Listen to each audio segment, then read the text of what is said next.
માણસ અને દીપક એક જૈન વાર્તા ધાર્મિક વિધિ રિવાજો એ ભારતીય સંસ્કૃતિનો એક વિશેષ ભાગ છે.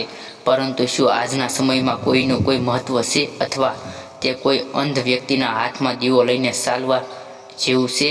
એક અંધ માણસ તેના મિત્રના ઘરે થોડા દિવસો રહ્યો અને પછી રાત્રે પાછો તેના ઘરે જવા રવાના થયો. તેના મિત્ર તેના હાથમાં ફાણસ સળગાવીને આપી દીધી.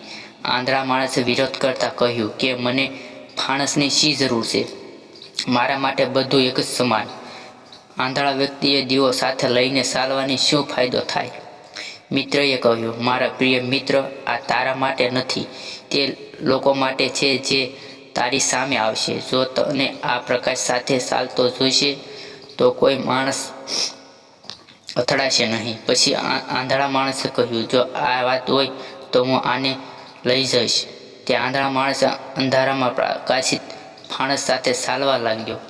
ફાણસ હોવા છતાં રસ્તામાં એક માણસ આવ્યો અને તેનાથી સીધો અથડાઈ ગયો. આંધળા માણસે લથડિયું ખાઈને જમીન પર પડ્યો અને ગુસ્સાથી બોલ્યો, તમે મારાથી કેમ અથડાયા? મારી પાસે દીવો હતો. શું તમને દેખાતું નહોતું કે તમે ક્યાં જઈ રહ્યા છો? જે માણસ તેની સાથે અથડાયો તે આજુબાજુ જોતા બોલ્યો, કયો દીવો? મને એ ક્યાંય દેખાતો નથી.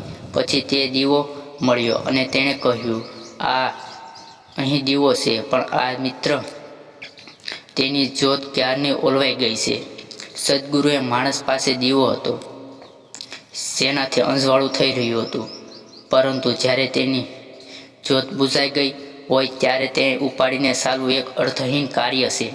ઘણી એવી બાબતો છે જેની શરૂઆત આપણે આપણા જીવનમાં કોઈ વિશિષ્ટ હેતુથી કરી રહી હતી, પરંતુ હવે તે હેતુઓની મૂળ ગુણવત્તા ખતમ થઈ ગઈ છે અને હવે આપણે આને કોઈ રિવાજ કે વિધિ જેમ કરી રહ્યા છીએ. કર્ણાટકમાં એક વિશેષ પરંપરા છે.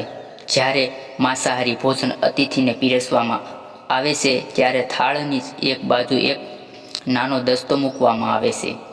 મેં ઘણા લોકોને આનું કારણ પૂછ્યું, પણ તેઓ જાણતા નહોતા. તે પછી પરંપરાઓ સારી રીતે જાણતા કેટલાક વૃદ્ધ વડીલો સાથે વાત કર્યા પછી મને જવાબ મળ્યો કે ઘણા સમય પહેલાં પરંપરા એવી હતી કે જો માંસાહારી ભોજન દરમિયાન દાંતમાં કંઈક અટકી જાય તો દાંતને ખોતરવા માટે એક નાનકડી લાકડીનો ઉપયોગ કરવામાં આવતો. સમય જતાં લાકડીનું કદ મોટું થઈ ગયું અને લોકોએ મોટી સળી અથવા લાકડી રાખવાનું શરૂ કર્યું, અને પછી કેટલાક મૂર્ખ લોકોએ લાકડીની જગ્યાએ દસ્તો મૂકવાનું શરૂ કર્યું. પછી તે કાયમી પરંપરા બની. કોઈએ તેનું કારણ પૂછવું જરૂરી ના લાગ્યું. શું દાંત ખોતરવા માટે કોઈ પણ એક દસ્તાનો ઉપયોગ કરી શકાય છે?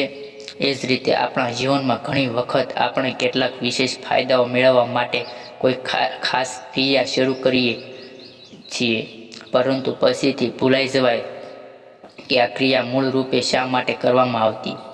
આપણે તે વસ્તુઓ ફક્ત એટલા માટે કરતા રહીએ છીએ કે આપણા પૂર્વજો તે કરતા હતા, અને તે ફક્ત એક ધાર્મિક વિધિ બની જાય છે, કેમ કે આપણે જાણતા નથી કે આપણે ઘણી પેઢીઓ શા માટે અમુક પ્રવૃત્તિઓ કરીએ છીએ, અને આપણે હંમેશા મૂંઝવણમાં હોઈએ છીએ કે શું એ આપણા જીવનમાં જરૂરી છે કે નહીં.